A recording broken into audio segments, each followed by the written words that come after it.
Welcome to the luxurious Career Boss headquarters. I've been in business about 45 years. 25 of those I've been a senior executive. I've seen a lot of things, I've heard a lot of things, and I've learned a lot of things. And I like to pass that on to you. So in this first of the story time series, it's well, basically it says, "Oops, I got fired. Did I give the wrong answer?" And you can tell me whether you think I gave the wrong answer later on in the comments. So let's get into it. So I started at a new company. I had a great title. I had a great salary. I was pretty excited. I had left a company where I'd been quite successful, and it was just time for a change. And so I was pretty excited. I was about 35 years old at the time, and but one of the things that was kind of funny is when I arrived there for the final interview, I they took my coat and they hung it up, and there was a huge can of cockroach spray where they hung my winter coat at the time, and of course that was a bit of a put off. But the good news was, um, we moved into much more luxurious location downtown in a major city. It wasn't long before I realized that something really smelled bad here. Something wasn't right. My boss said to me, probably on the first day, he said, well, I said, well, what would you like me to work on? What's the biggest problem that you're facing today? And he said, do some MBA stuff. Do some MBA stuff. What does that even mean? You want to do a business plan? Want to put together a marketing plan? What do you want me to do? And so I said, okay. And then he said, I want you to keep a low profile. This is getting really weird. So do some MBA stuff and keep a low profile. Why'd you hire me for? Moving on. So as I was sitting in my office, maybe in the first or second week, this was a very big company. It was divided up into four little companies, which were still big. And I had the CEO slash chairman of all four companies come into my office and say to me, I don't hear from you. You've been here, maybe it was 2 weeks at the time. I don't see you. What's going on? So at this point, what do you do? What do you do? Do you throw your boss under the bus and say, go speak to Gary? He told me to keep a low profile. I didn't see any recourse. Am I going to cover for him? I don't even understand what's going on there. So I said, listen, go speak to Gary. He asked me to keep a low profile. So he did. And the reaction from Gary was a little better than I thought it could be. He came into my office and he said right away, he said, career boss, we've got to raise your profile. Okay, okay, that's good. Um, then I discovered getting to work can have its advantages if you go to work early. I used to start coming in for 7 o'clock, 7:30. Typical starting time at this company was 9. And I did this because I wanted to learn as quickly as I could. It allowed me a little bit of downtime. I had a young son at the time. We had a young son, so I wanted to be home in the evening. So I got in for 7 o'clock. And so getting a coffee, I kind of struck up with a conversation with the only other person there that was 7 o'clock, which was the corporate controller slash CFO. So we get together, we chat in the morning with our coffee for 10 minutes or so every day. And it was great because I learned a little bit about the company. At one point, I said to him, um, what's going on here? There's things that I don't understand. This is probably at the 2 week point. I don't understand. My boss is almost avoiding me. What's up?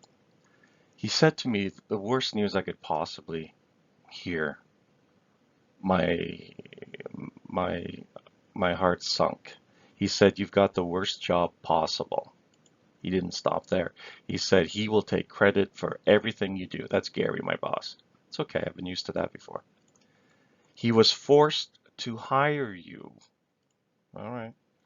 He only believes what the ad agency tells him. So this new role was marketing and sales. He only believes what the ad agency tells him. So I'm thinking of how do I work around this stuff? So I can use the ad agency as a vehicle to get things done. But he was forced to hire you, and that explains an awful lot. Things get better and things get worse. My relationship with my boss, Gary, improves. We start to hit it off a little bit.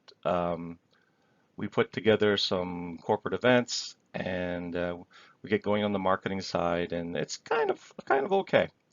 So at one point, Gary, my boss, and the main owners of the business took a business trip uh, involving several countries over in Eurasia, and they were gone for over a week. So I thought what I'd do is I would have a surprise for Gary and create a marketing plan, because in this company, even though it was successful, I'd never seen any marketing plans that was ever done. I'd never seen a sales plan.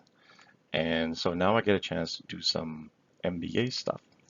So I set up for a week in a conference room, and I have, what do you call them? Flip chart notes all over the walls where I'm coming up with this marketing plan. It's a marketing plan that's going to be detailed for 12 months of the year. I'm going to detail exactly what we're doing each month, what promotions we're running, what activities we're doing, what sales events we're having, all that kind of good stuff. And I put this together, and I want to make it short, so the whole document was 12 pages, which if you've written a marketing plan, you know that that's pretty short. So we had meetings I think it was Wednesday evening, where the chief executives, the owners of the company, Gary and myself would meet. And we talk about things that were going on. And so the main president, I'll call him, took a look at the marketing plan, and he said, "This is really, really good." I felt great. This is really, really good. But then he said the next line, which of course jeopardizes my career. He said, "Gary, how come you've never done anything like this?" Oh, oh. So Gary says, "I told him what to write." Okay. So what do you do if you're in my shoes? To me, this is despicable kind of behavior. I mean, what you should do if you're a good leader is, support your people. And he didn't do that. He says, "I told him what to write." So I said, "Come on, Gary, you know that's not true." Okay, I'm not making any friends here with Gary, that's for sure. There were about, I don't know, 6 or 7 MBAs in the company. This is in 1990. And so we began to seek each other out just to chat about working in this environment. And we all had different stories, but it was pretty clear that the MBAs were brought in to burn them out. Me, not so much.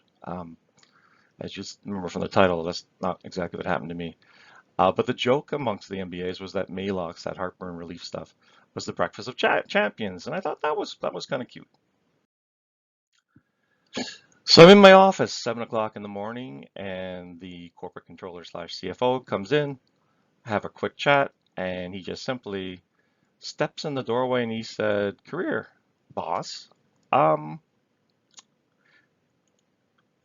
if you could get rid of your boss, would you do it? In other words, fire my boss, would I do it?" What a weird question. What a weird question. What does this mean? I'm not sure where he's going with this. I've already thrown him under the bus a couple of times. I really feel I can't do it here. And so I said, no, I wouldn't. I wouldn't because he's done a great job for the last 15 years, helping to drive sales. He's invested $300,000 of his own money. So I think that I would keep him. The controller just simply says thanks, turns around, walks back to his office. So I'm sitting there and I'm kind of numbstruck. I got a feeling I think I know what's going to go happening here. So just to be sure, I give my dad a call. And my dad's been in business for many years. And at this point, I give him a call. And I said, "This is what happened." And dad said, "They're choosing between you and him." Ugh.